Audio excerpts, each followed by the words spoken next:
UP विधानसभा के monsoon सत्र का आज दूसरा दिन। पहले दिन सीएम योगी ने कोरोना को लेकर दिया था बयान। साथ ही कहा, आज पूरी दुनिया कोरोना जैसी महामारी से जूझ रही है।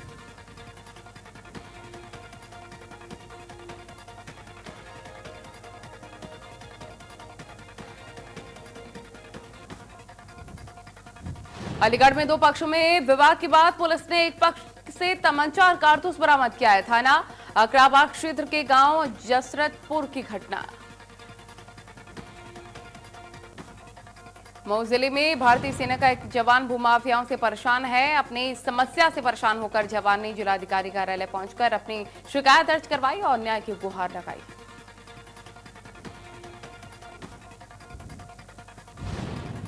गोरखपुर में संबंधी विवाद में बुजुर्ग महिला की हत्या। मृतका की धारदार हथियार से हत्या कर दी गई। पुलिस ने मामले में मुख्य आरोपी को गिरफ्तार कर लिया।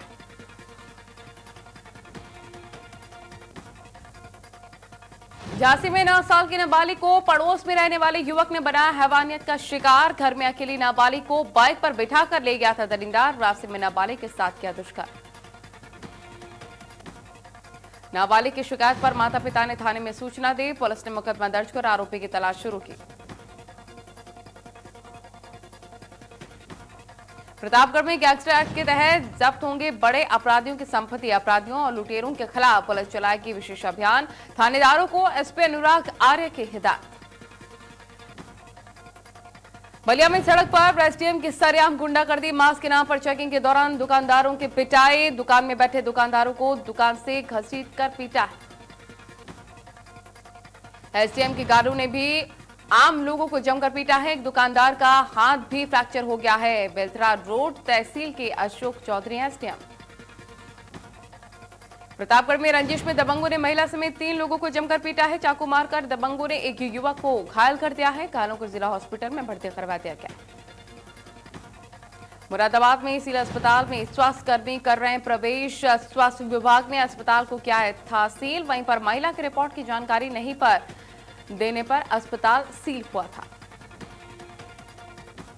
मुख्य सचिव आलोक कुमार पांडे कानपुर पहुंचे, जहां कोविड-19 अस्पताल का जायजा भी लिया है। साफ सफाई रखने के लिए निर्देश भी दिए हैं। मुख्य सचिव ने कोरोना मरीजों का जाना हाल।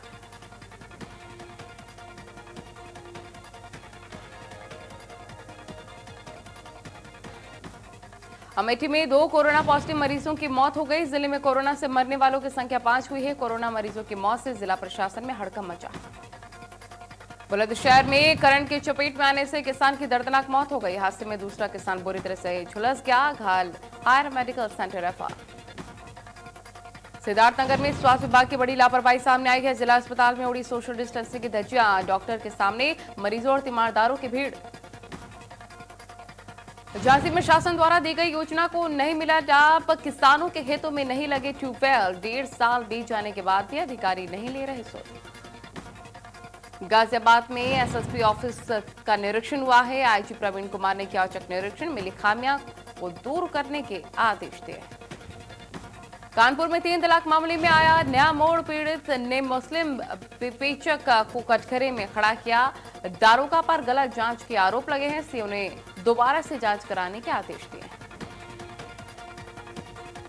मिर्जापुर के अमर शहीद परमवीर रवि सिंह की अंतिम यात्रा में जन सैलाब उमड़ा। लगभग 5 किलोमीटर लंबा काफिला लगा रहा और पुष्प वर्षा कर नम आंखों के साथ विदाई दी गई। भारत में तेजी से बढ़ रहा है कोरोना मरीजों का आंकड़ा। बीते 24 घंटे में कोरोना के 68,560 नए मरीज सामने आए हैं। वहीं 981 लोगों की अब तक मौत।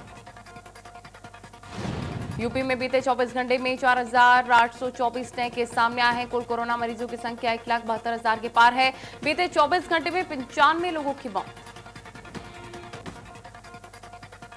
उत्तराखंड में कोरोना का कोहराम जारी। बीते 24 घंटे में कोरोना के 411 नए केस आए सामने। मरीजों की संख्या 13,636। कोरोना से अब तक 187 की मौत।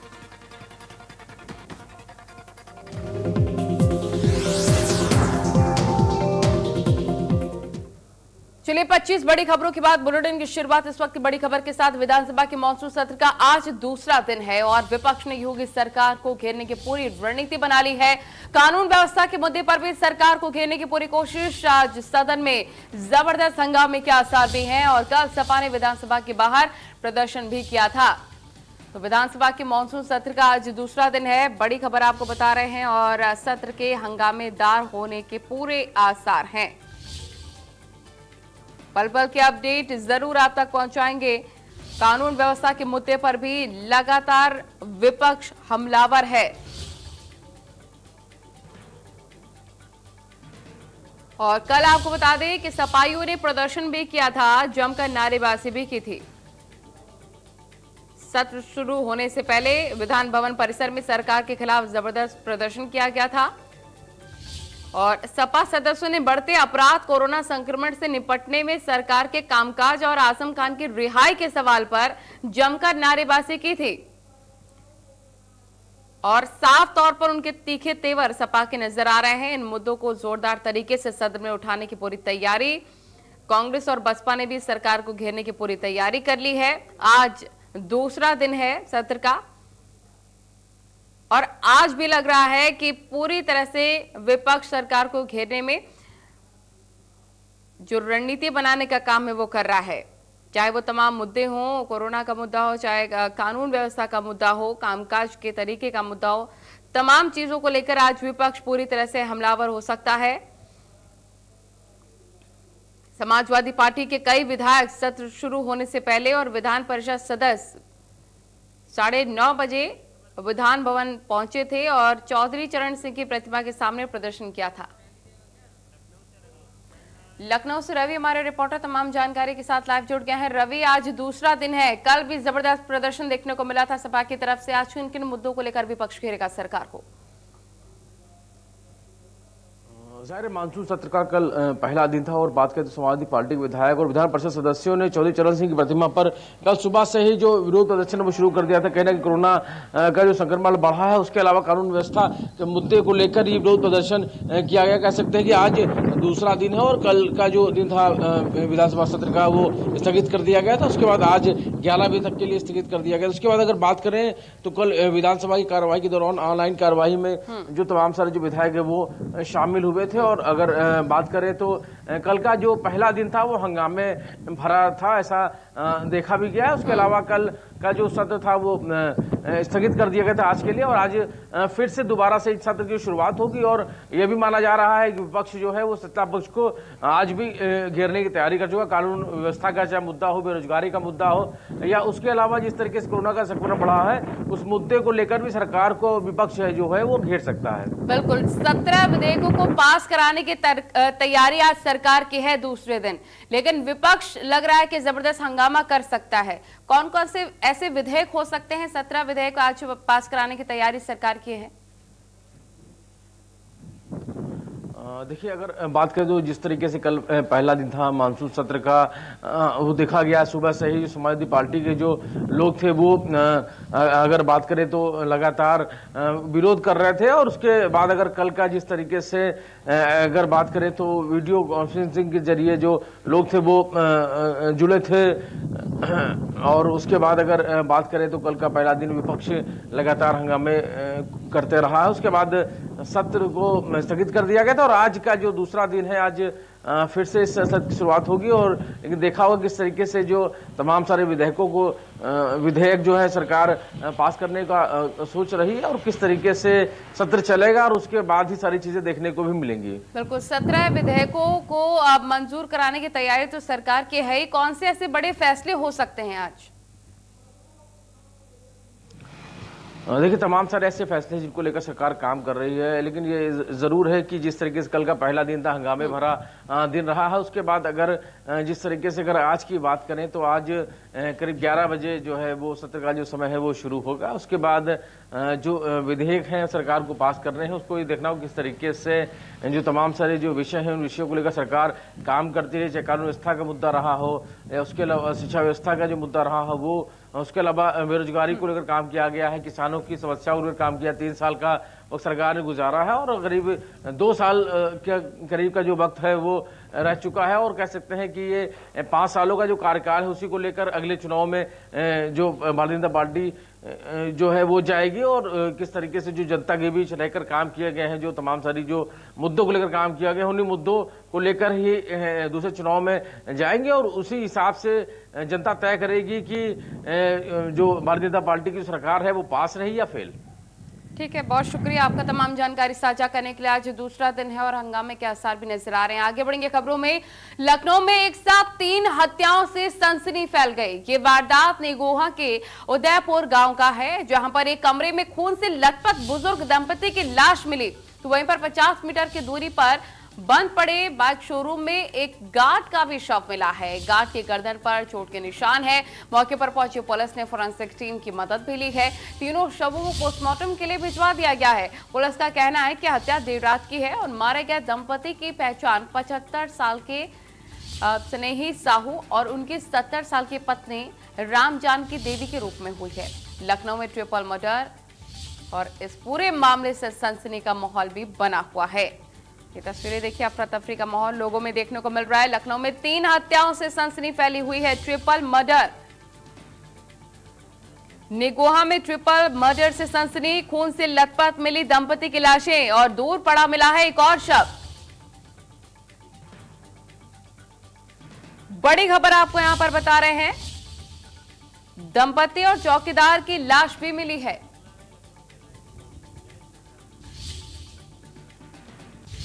जय शुक्ला हमारे रिपोर्टर तमाम जानकारी के साथ जुड़ गए हैं। जय शुक्ला, इस पूरे मामले में किसी भी तरह की जानकारी अब तक मिल पाई है? कोई अपडेट आपके पास?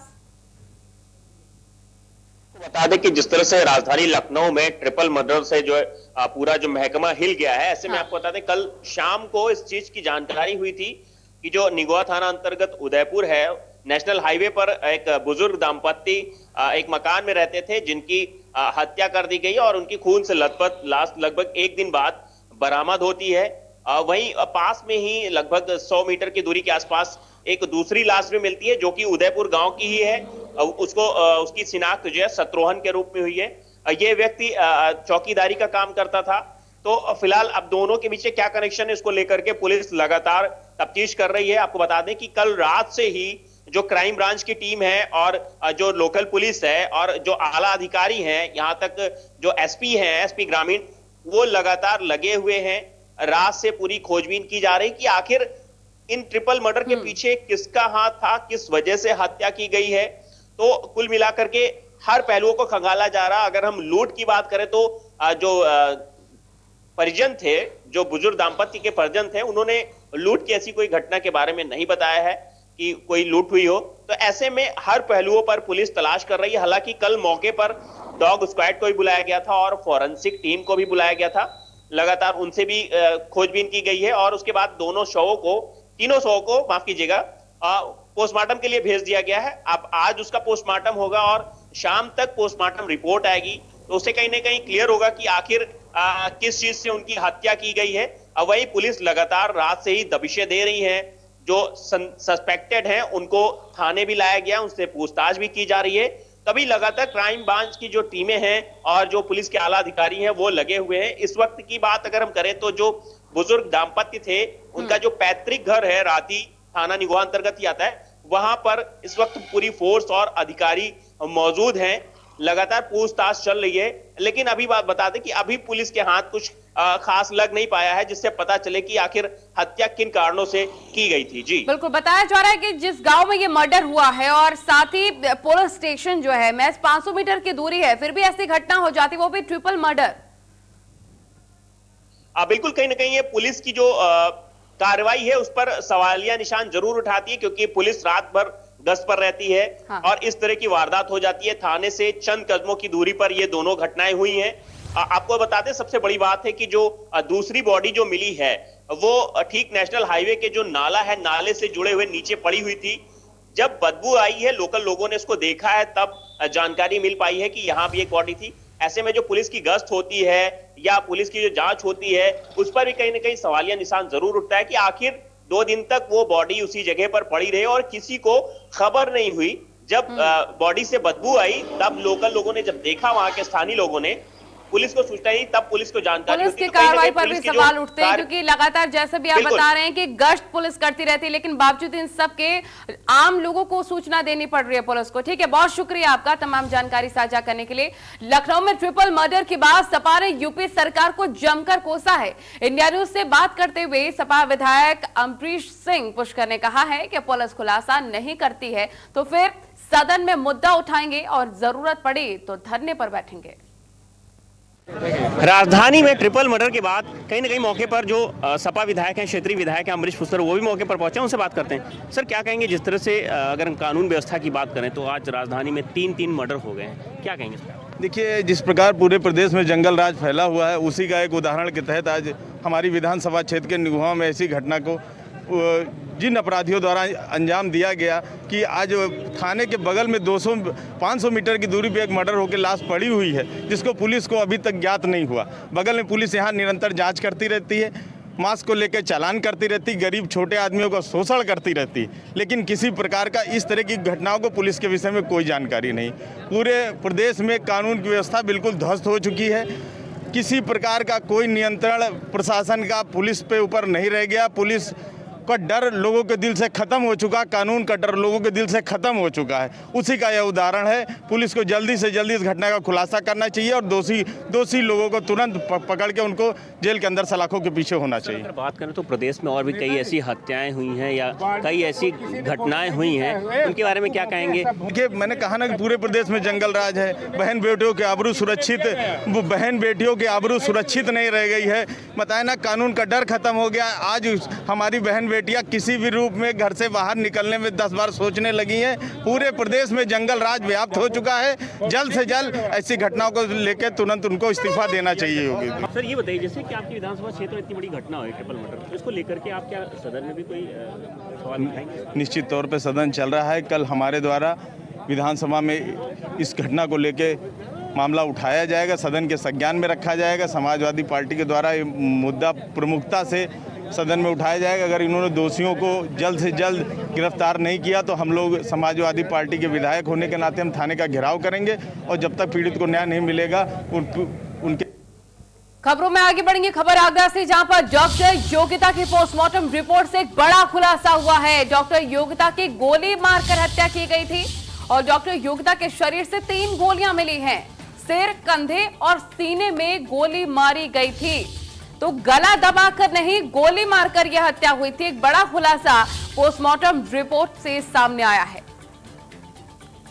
गुरुवार शाम आई पोस्टमार्टम रिपोर्ट के मुताबिक डॉक्टर योगिता को 3 गोलियां मारी गई थी, एक सिर पर और 2 सीने पर। गला दबाकर नहीं, गोली मारकर हत्या हुई थी। एक बड़ा खुलासा हुआ है।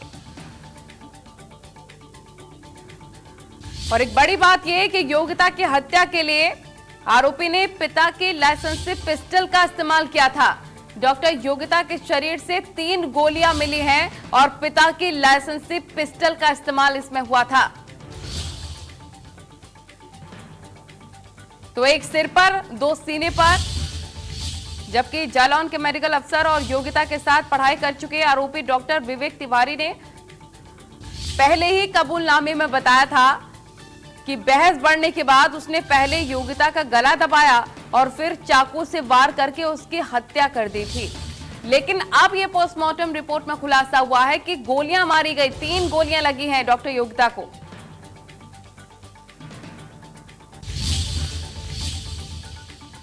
अब खबर गोरखपुर से है, जहां पर जमीनी विवाद में युवक दोस्तों के साथ मिलकर अपने ही चाची की हत्या कर चुका है और पुलिस ने हत्यारे को गिरफ्तार कर लिया है। बाकी फरार आरोपियों की तलाश जारी है। बताया जा रहा है कि 1 दिन पहले महिला के पति की मौत हुई थी और महिला की हत्या कर दी गई।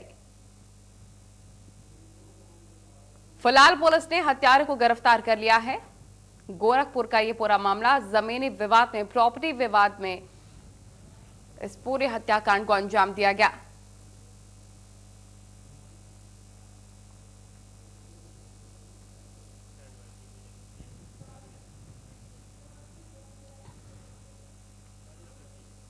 लगातार बढ़ रहे क्राइम ने गोरखपुर को एक बार फिर से सुर्खियों में ला दिया है। एक बार फिर से चौरी चौरा में एक 70 साल की बुजुर्ग की निर्मम हत्या कर दी जाती है और संपत्ति को लेकर के उसके ही भतीजे द्वारा कुल्हाड़ी से निर्मम हत्या करने की जानकारी जैसे ही पुलिस को मिलती है, मौके पर पहुंची पुलिस ने मुकदमा दर्ज करके आरोपी की तलाश शुरू कर देती है और एक मुख्य आरोपी को गिरफ्तार भी कर लेती है। इस तरह की घटना ने लगातार गोरखपुर को सुर्खियों में ला दिया है और कहीं ना कहीं एक बार ये सवाल खड़ा ज़रूर होता है कि आखिर पुलिस की कार्यप्रणाली किस तरह से है या पुलिस की हनक किस तरह से मनबड़ों और बदमाशों के अंदर से खत्म हो चुका है। Sushil Kumar, India news, Gorakhpur.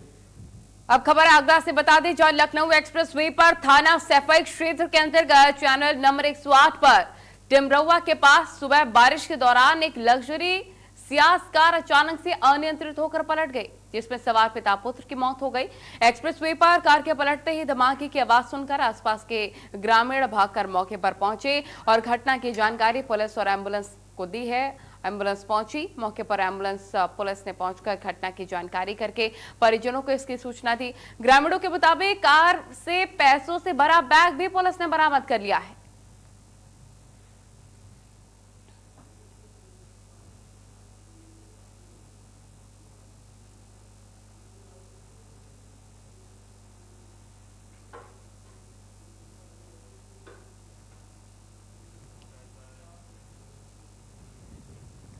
वहीं कानपुर में पुलिस ने नशे के बड़े कारोबार का भंडाफोड़ कर दिया है। पुलिस ने कारोबार से जुड़े 4 शातिरों को गिरफ्तार किया है, जिनके पास से पुलिस को भारी मात्रा में नशे का सामान और 11 लाख की नकदी बरामद हो चुकी है और गिरोह का सरगना अभी भी फरार है। ये गिरोह युवाओं को नशे का गुलाम बनाकर अपना कारोबार चलाते थे। मुख्य आरोपी सुनील शर्मा पर 39 केसेस दर्ज हैं।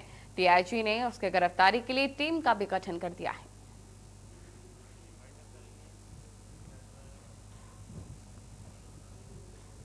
यहाँ रुकेंगे छोटे से ब्रेक के लिए, खबरें लगातार जारी है।